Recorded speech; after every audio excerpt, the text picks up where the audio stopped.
Mon cher forgeron, écoute-moi bien. Si ta vie stagne, si tu sens au fond de toi que tu pourrais être plus grand, plus fort, plus discipliné, mais que quelque chose te retient, ce message est pour toi. Parce que ce que je vais te dire aujourd'hui va déranger ceux qui aiment les excuses. Mais si tu es prêt à entendre une vérité capable de changer ton existence, reste jusqu'à la fin.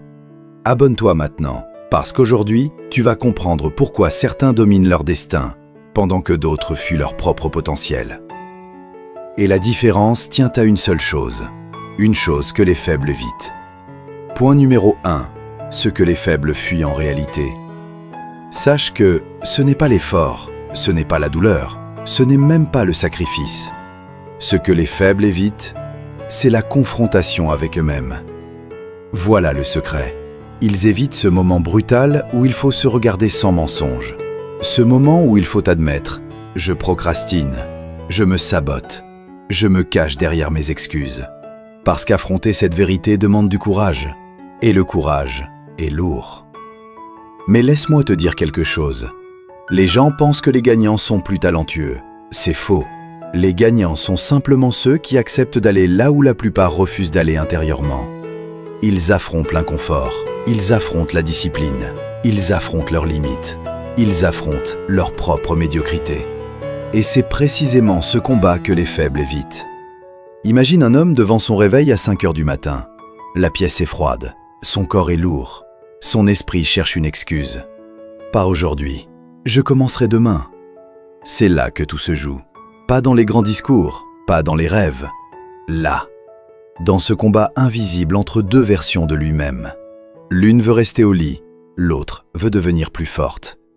Et dans ce moment précis, la majorité choisit le confort.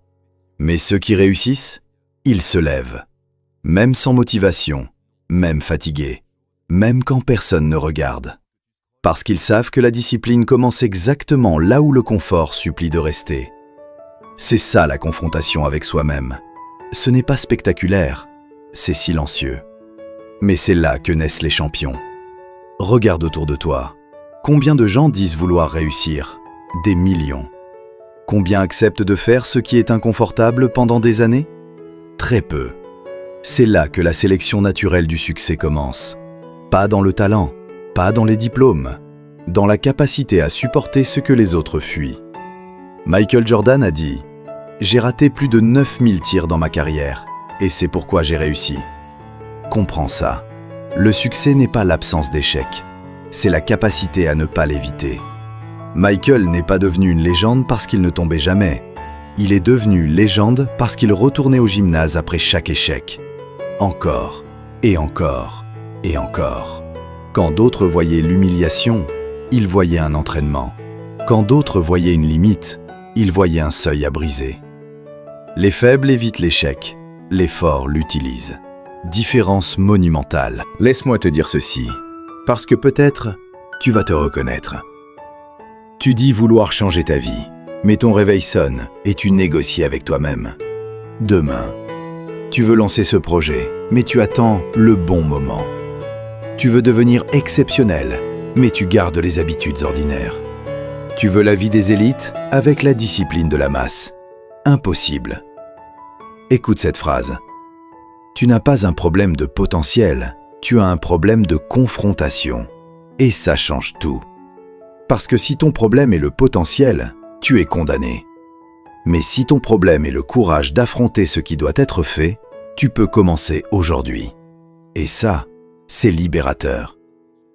Les faibles évitent les conversations difficiles, les entraînements difficiles, les décisions difficiles, les matins difficiles, les sacrifices difficiles. Mais toute grandeur vit derrière une porte difficile, toujours.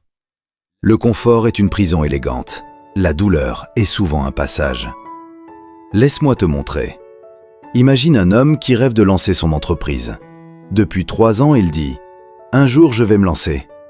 Il regarde des vidéos, lit des livres, prend des notes, fait des plans, mais il n'agit pas. Pourquoi?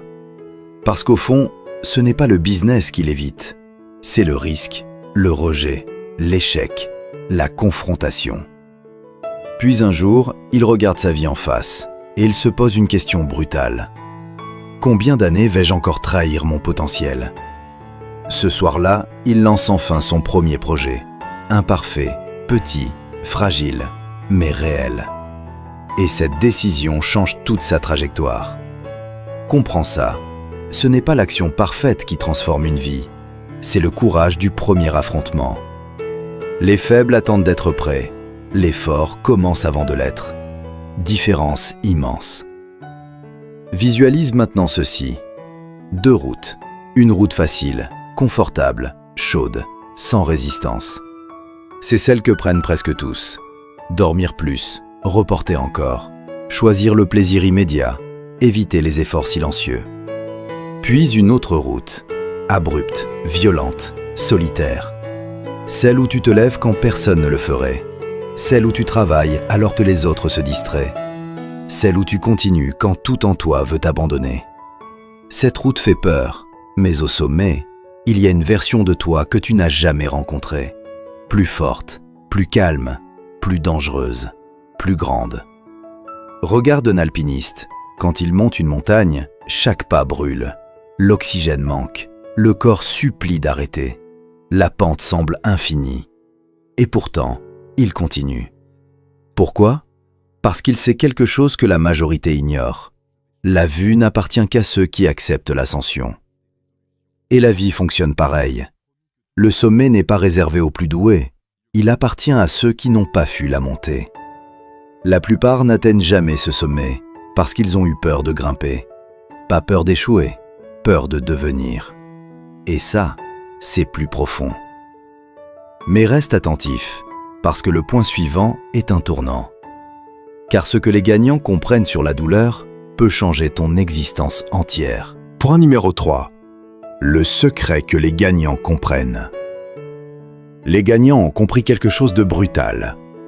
La douleur choisie est toujours moins chère que la douleur subie. Réfléchis. La discipline fait mal, mais le regret détruit. L'entraînement fatigue, mais la médiocrité use l'âme. Le sacrifice coûte, mais une vie ratée coûte davantage. Les faibles évitent une douleur immédiate et héritent d'une souffrance permanente. Les forts acceptent une douleur temporaire et récoltent une liberté durable. C'est le secret, pas plus compliqué. Mais laisse-moi te rendre ça réel. Imagine 2 hommes. Le premier refuse la douleur de l'effort. Chaque matin, il reporte. Chaque soir, il promet de commencer demain. Il choisit le confort. Encore et encore. Des années passent. Et un jour, il se retrouve face au miroir. Même vie, même salaire, même regret. Et là, il découvre une douleur bien plus violente que l'effort. La douleur d'avoir laissé sa vie s'échapper. Maintenant, imagine le second. Il choisit une autre douleur. Se lever quand c'est dur, s'entraîner quand ça brûle, travailler quand les autres se distraient, sacrifier aujourd'hui pour construire demain. Au début, il souffre, mais cette souffrance le forge. Et quelques années plus tard, cette douleur est devenue pouvoir, confiance, liberté, respect. Comprends ça. Les deux souffrent, mais un souffre pour grandir, l'autre souffre pour regretter. Voilà la différence. David Goggins dit « You have to callous your mind » endurcir ton esprit. Parce que le vrai combat n'est jamais externe, il est interne, toujours. Le matin quand personne ne regarde, le soir quand tu veux abandonner, quand personne n'applaudit, quand personne ne croit en toi. C'est là que les empires se construisent, dans le silence, dans la répétition, dans l'invisible. Pas sur les réseaux, pas dans les discours, dans le réel. Laisse-moi te donner une image. Imagine un forgeron. Le métal brut entre dans le feu, il brûle. Puis les coups de marteau commencent. Encore, encore, encore. Chaque coup semble destruction, mais en réalité, c'est transformation. Sans feu, pas d'acier. Sans pression, pas de lame. Sans douleur, pas de puissance. Et toi, tu veux devenir une arme sans accepter le feu? Impossible. La pression que tu évites est souvent celle qui devait te former. Regarde les champions. Kobe Bryant n'a pas bâti la Mamba Mentality dans l'inspiration, mais dans les entraînements à 4 heures du matin, quand les autres dormaient. Il choisissait la douleur, encore, et encore, et encore. Pourquoi? Parce qu'il avait compris, la souffrance volontaire est un investissement. Les faibles veulent être inspirés, ils veulent ressentir. Les forts veulent être transformés, ils veulent devenir. Différence immense. L'inspiration te donne un frisson. La transformation change ton identité. Et ça, ce n'est pas le même monde. Les faibles consomment la motivation. Les forts incarnent la discipline. Les faibles attendent d'avoir envie. Les forts agissent sans envie. Les faibles fuient la douleur. Les forts l'utilisent comme un levier. C'est là que se fait la séparation. Pas dans le talent, dans la tolérance à l'inconfort. Alors écoute-moi bien. La prochaine fois que l'effort te fait peur, demande-toi, quelle douleur je choisis?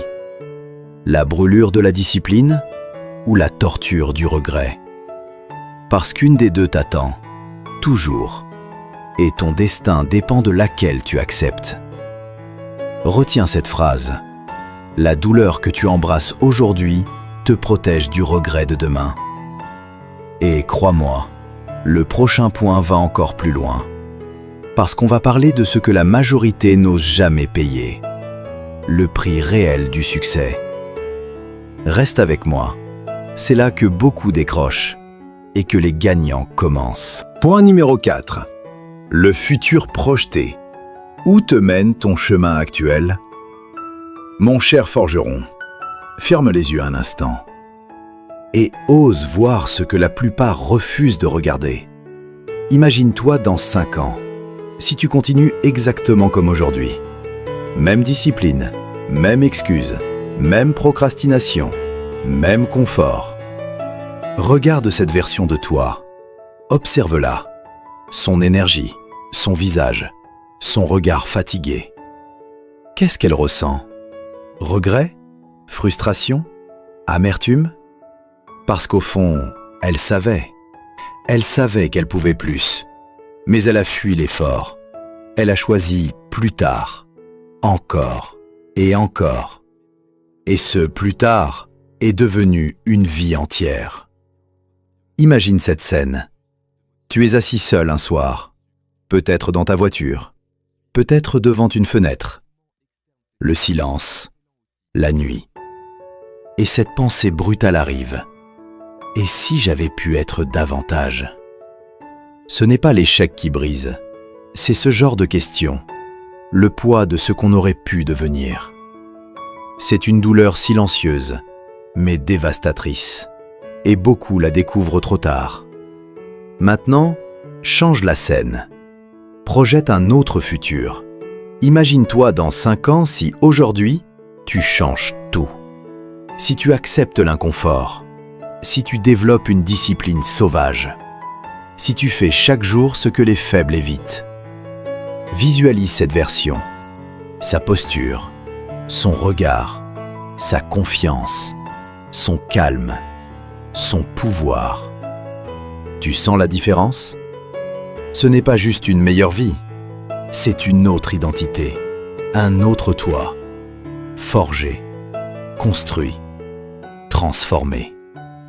Prends un instant et imagine 2 graines, même terre, même pluie, même soleil.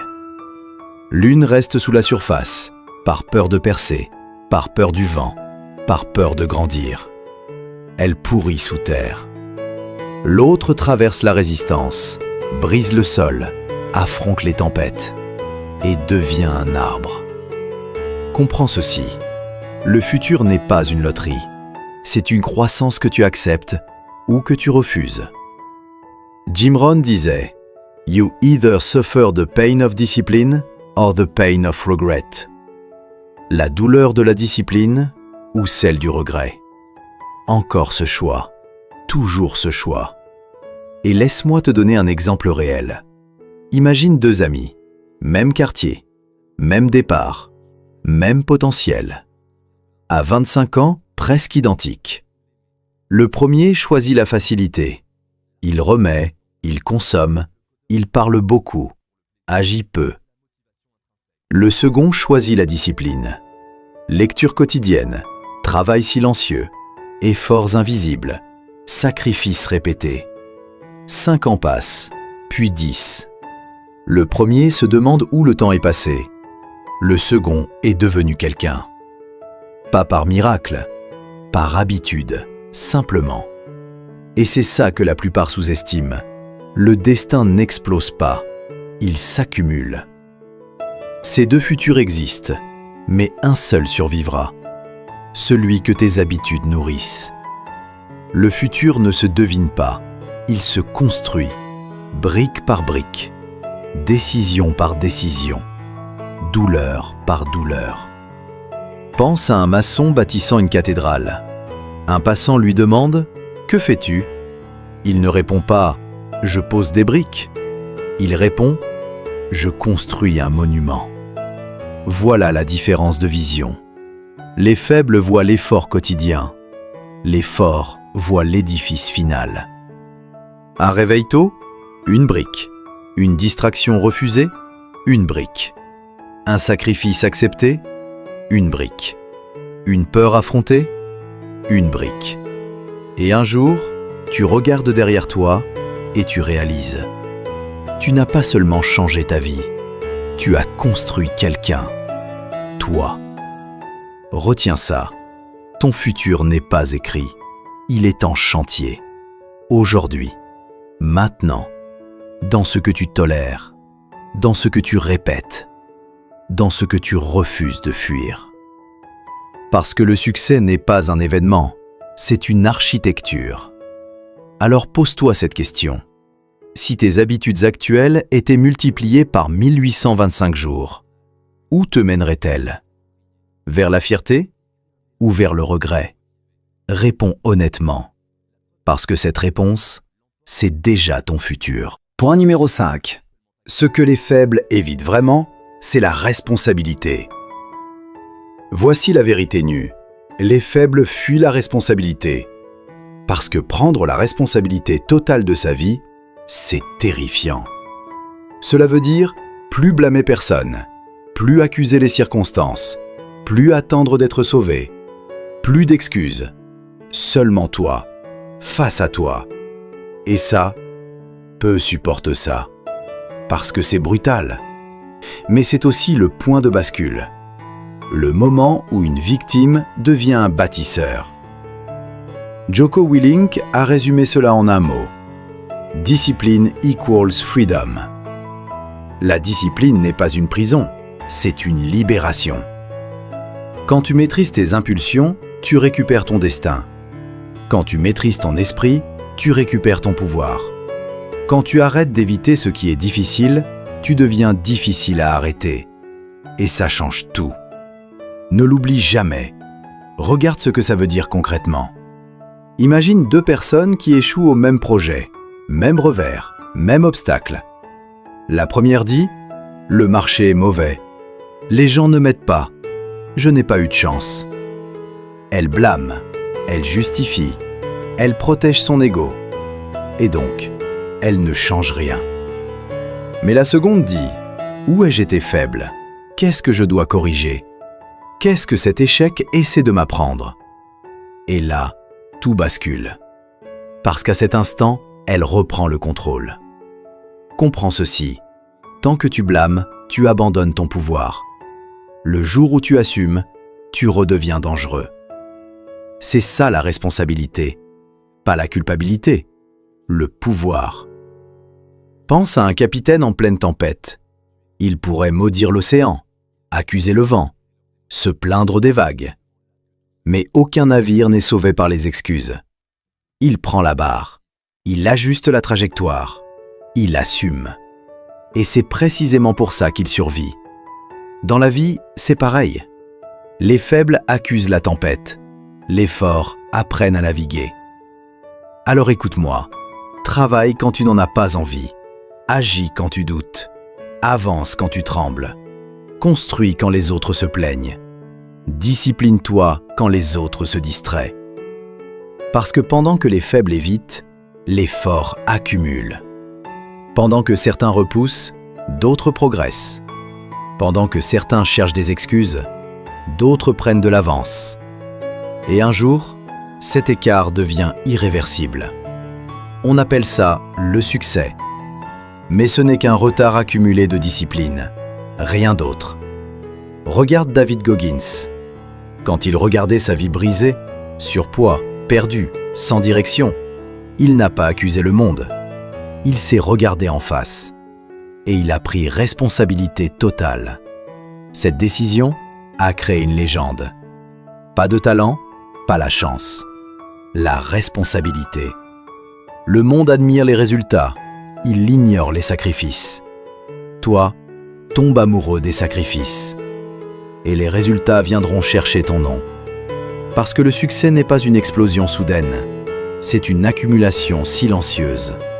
Jour après jour, choix après choix, combat après combat. Retiens ça. Les faibles demandent « Pourquoi la vie me fait ça ?» Les forts demandent « Que vais-je faire avec ça ?» Et ces deux questions créent deux destins. Si tu veux vraiment changer, abonne-toi maintenant. Parce qu'ici, on ne parle pas, on agit. Et partage cette vidéo à quelqu'un qui est encore en train d'éviter sa vie. Parce que ton succès, c'est toi qui le forges.